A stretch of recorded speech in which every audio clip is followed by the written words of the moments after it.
In the name of Allah, the most compassionate, the most merciful, may the peace and blessings of Allah be upon the Prophet Muhammad and upon all the prophets. We had been discussing the Hadith number 285 yesterday. This prophetic saying talks about three kinds of people who receive double the reward. And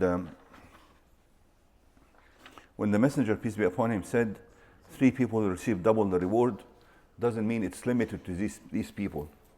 Sometimes the Messenger would mention a certain number of things so that the people who are listening could remember them, such as Ayatul Munafiqi Thalath, for instance. He would say that the features of the hypocrite are three, and then he would mention three. But in another hadith, he would say, Ayatul Munafiq Arba. He would say four features, if they are present in a person, that he would be a hypocrite. Scholars say that he would mention a certain number at the beginning so that people manage to memorize these features. Because if you remember that he said three, then you're missing one, you'll always keep on thinking about it until you get it. But it's not limited, because we did mention that there are some other people who also get double the reward, right? Could you remember some other people who get double the reward? We mentioned a couple yesterday at the end of the class.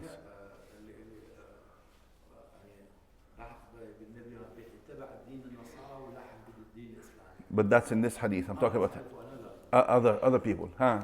Other people. Someone whose mother tongue is not Arabic and is struggling to learn the... Yes. It's struggling to learn the Quran, whether it's because of a language problem or because of, he never he was never taught the Quran at a younger age and he's learning at an older age. That will also make it difficult for him. That, according to the prophetic saying, is that the one who tries to learn the Quran and he finds it difficult, regardless of the cause, he will receive double the reward, right?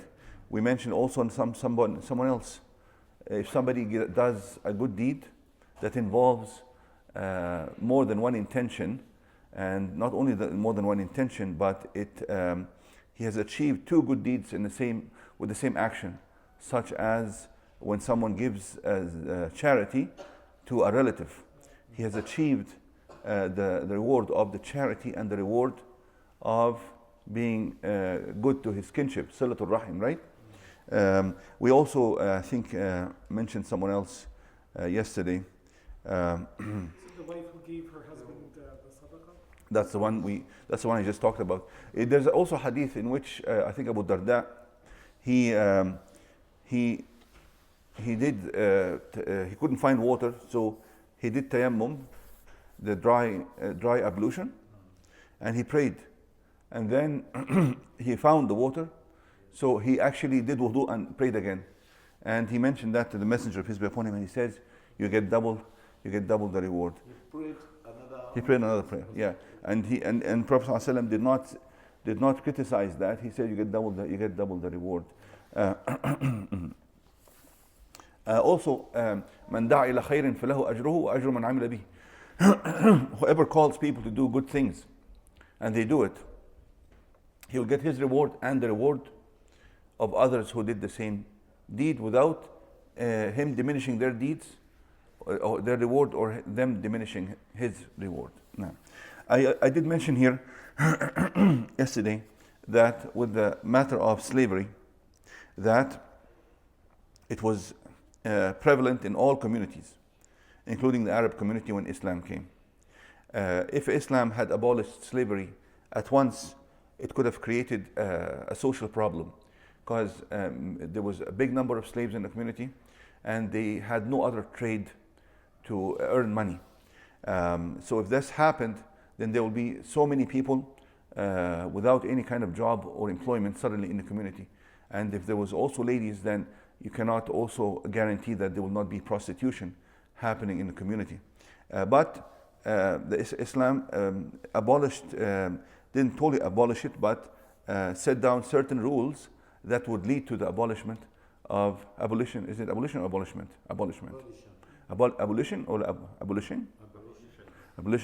of slavery by closing all the all the sources that lead to slavery, while opening the door wide for slaves to be freed by, as I mentioned, expiation of sins, kafara, atonement of sins.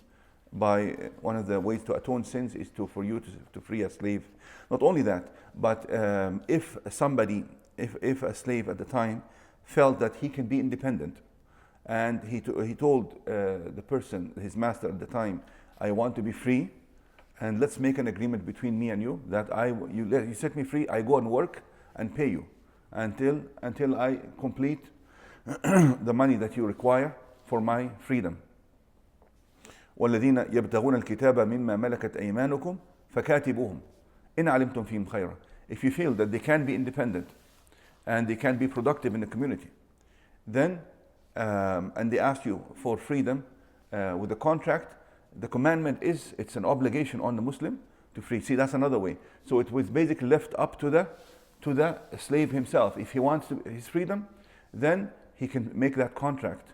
But as I mentioned, some people, that's all they knew of life.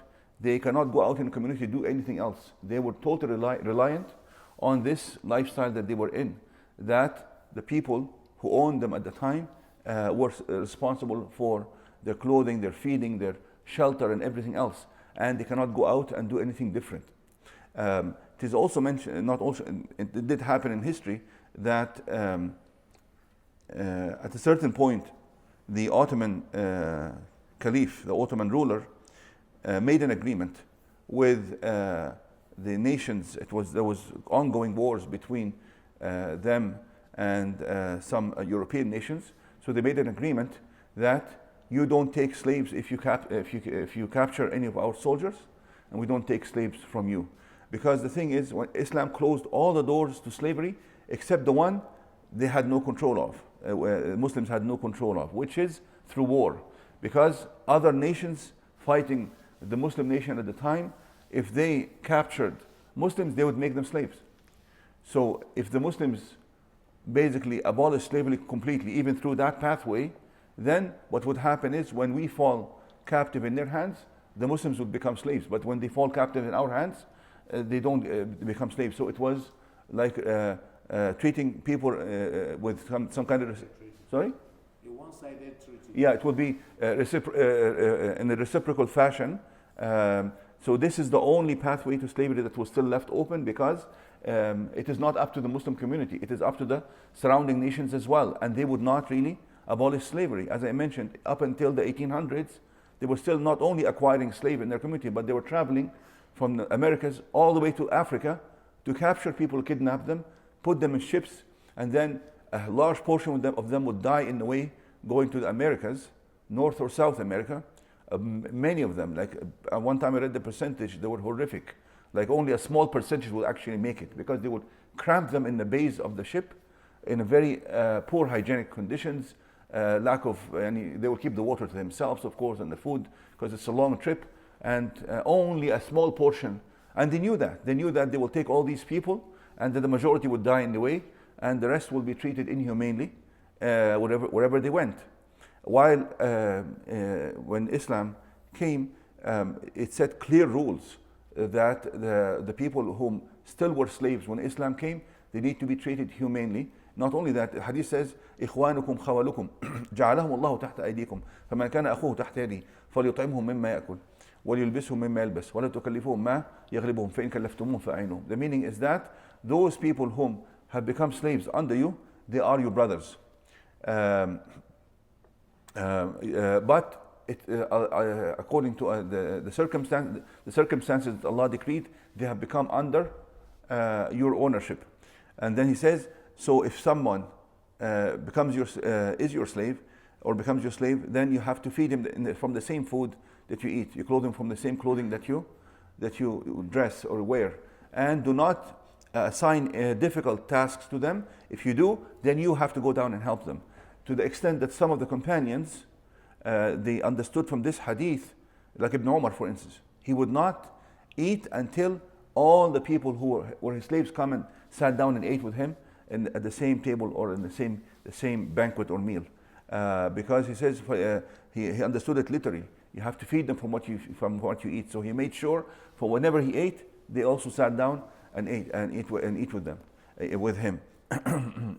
And then also the hadith that says لا يقول أحدكم عبدي لا يقول أحدكم عبدي. I don't recall the exact saying, but he says don't even call them a slave, but he gave them another name that does not reflect any kind of it's not condescending. مولاي مولاتي. لا يقول أحدكم عبدي وأمتي ولكن يقول مولاي مولاتي, something like this. My helper. Don't say my slave man or slave girl. Say my male helper or my female helper. You follow? Like my servant or something like that. So this makes it clear that Islam set down all the rules to change the condition of slavery completely, transform it completely when it came, and only and close all the doors within the Muslim community to acquire slaves, except that door which Islam could not close until other nations agreed to close it, and that's when the Muslim Empire at the time signed that agreement to do that as well. How many minutes? Oh, we're going already for 11.5 minutes. So, inshallah, we can stop here and then we'll start another hadith next time. I think some community, our Muslim nation, they still that idea. Idea of what? Especially Arab countries. Slavery, yeah. That's ignorance. If